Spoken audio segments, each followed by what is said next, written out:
Oi, tudo bem? Aqui é a professora Kelly e hoje nós teremos mais uma aula de história.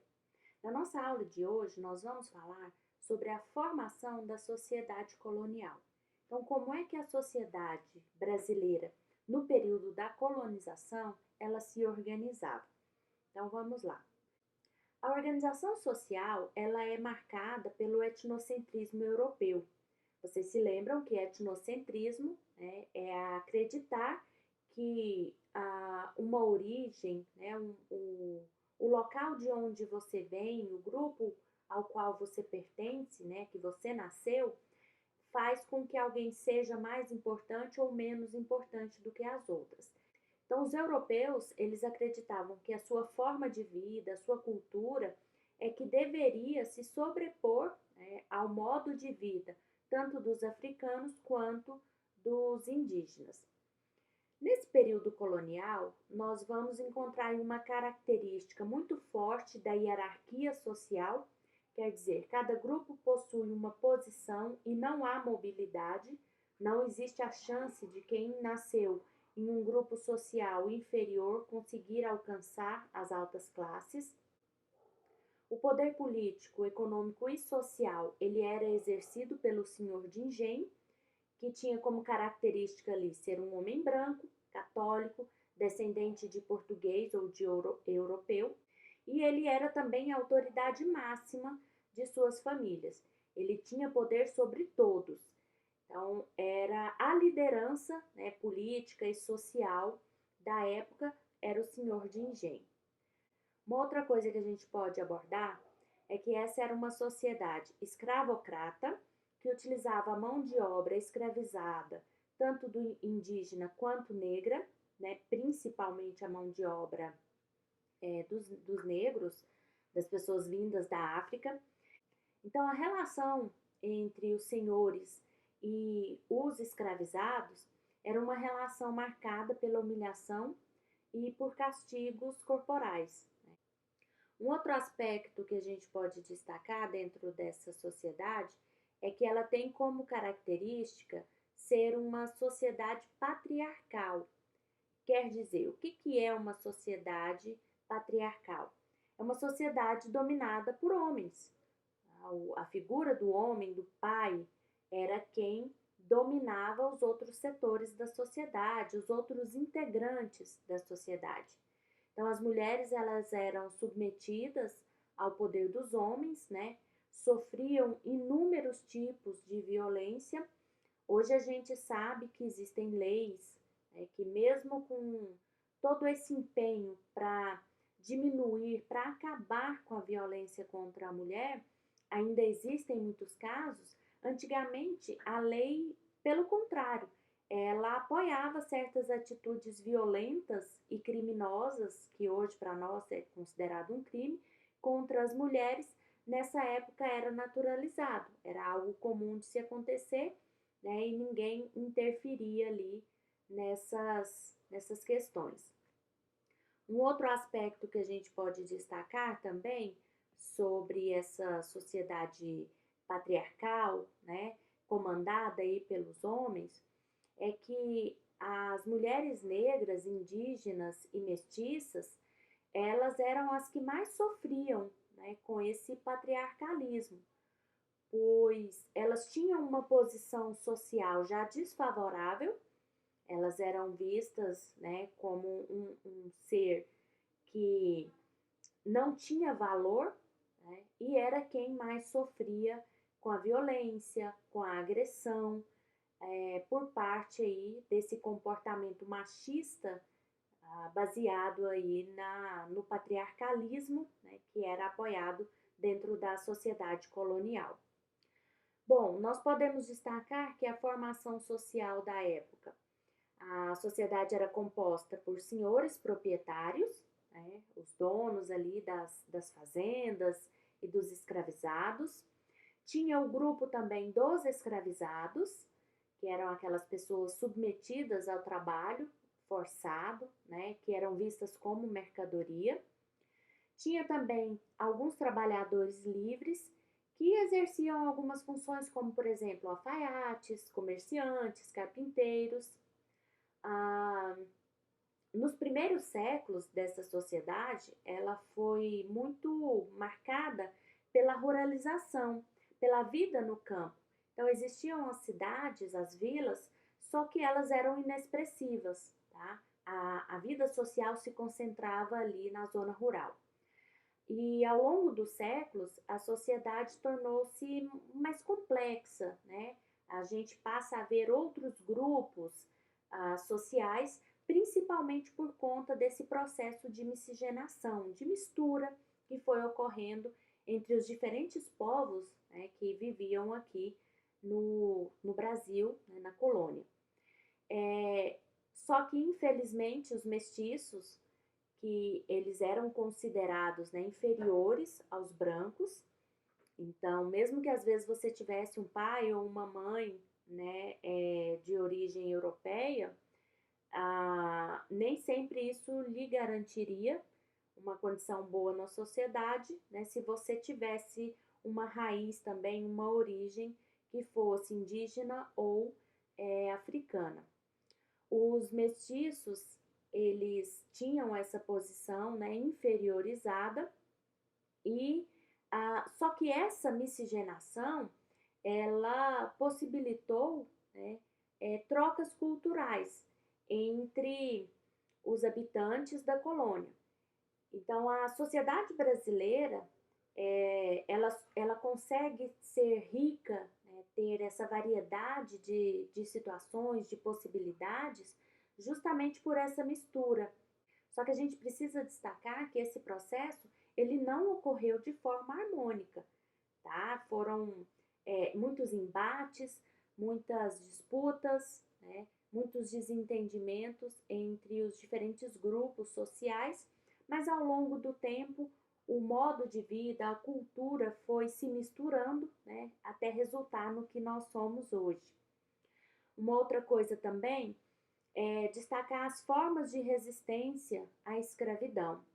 Um dos exemplos que a gente pode citar é a formação dos quilombos.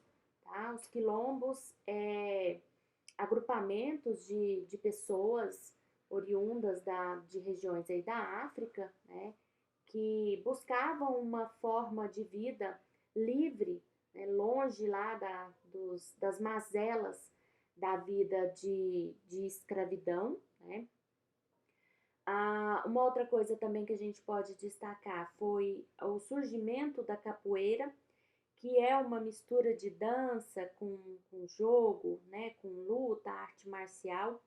Apesar de que a capoeira, por algum tempo, ela foi proibida, porque os proprietários de escravos, eles tinham medo, né, que os escravizados usassem aquilo ali como uma forma de luta para atacar e conseguir fugir, né, se libertar ali da condição. Uma outra coisa também é que os escravos, né, as pessoas escravizadas, elas não aceitavam caladas e muitas vezes elas praticavam assassinato contra aqueles feitores, que seriam as pessoas que vigiavam eles, né? E até mesmo contra os senhores. E a gente não pode justificar a violência de nenhuma forma, porém, essas pessoas era uma reação, né, que elas tinham diante de tantas atrocidades que eram submetidas. O aborto e o suicídio também era comum entre esses grupos de escravizados.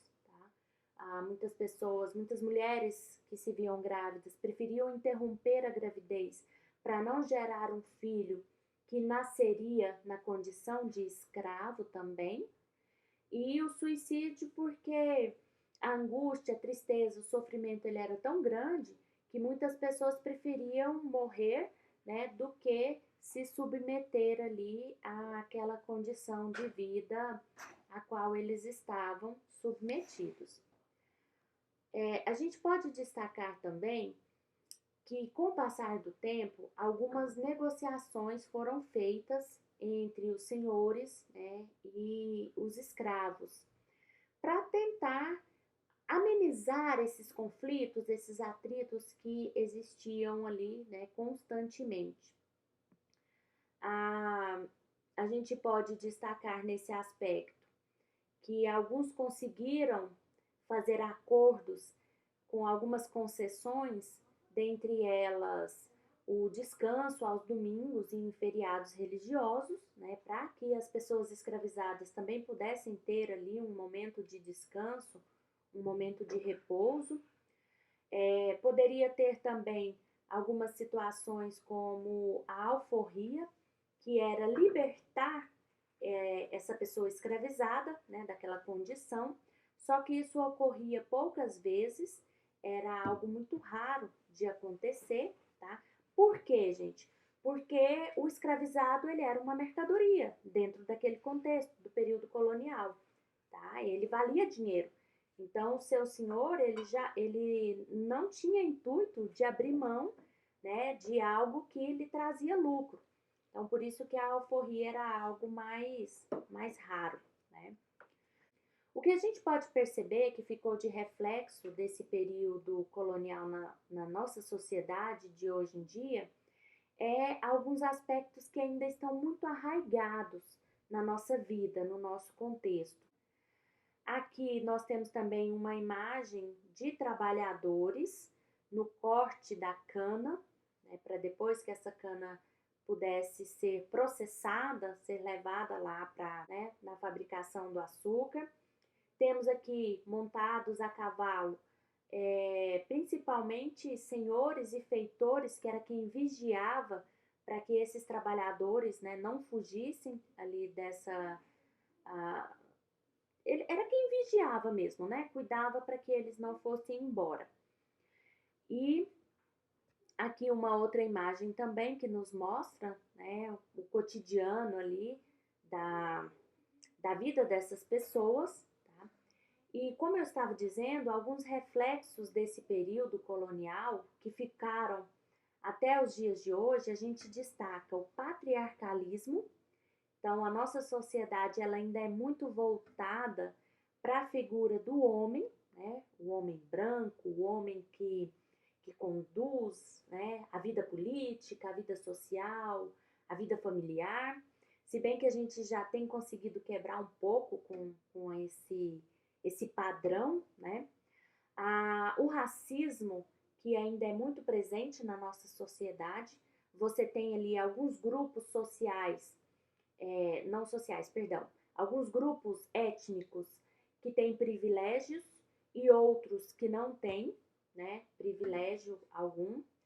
A concentração fundiária, que significa grandes fazendas, grandes propriedades na mão de poucas pessoas, e a desigualdade social, que eu acredito que seja a pior das heranças, né, que nos sobrou aí desse período colonial.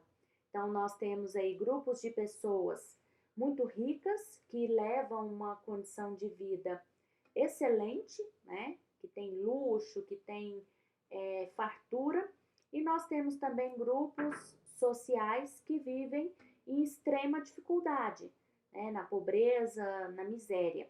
Então, a desigualdade social é um dos principais problemas que nós herdamos aí da sociedade colonial, né? Então, destacando aí, só reforçando, o patriarcalismo, o racismo, a concentração fundiária e a desigualdade social são reflexos que nós vivemos hoje, mas que tiveram a sua origem lá no século XVI, no século XVII, no período colonial, né, que o Brasil passou por essa etapa dentro da sua história, tá bom? Bom, então era isso que eu queria falar para vocês. Eu espero que vocês tenham aprendido um pouco mais, que tenham gostado da nossa aula. E eu deixo um tchau, tchau para cada um. Fiquem com Deus.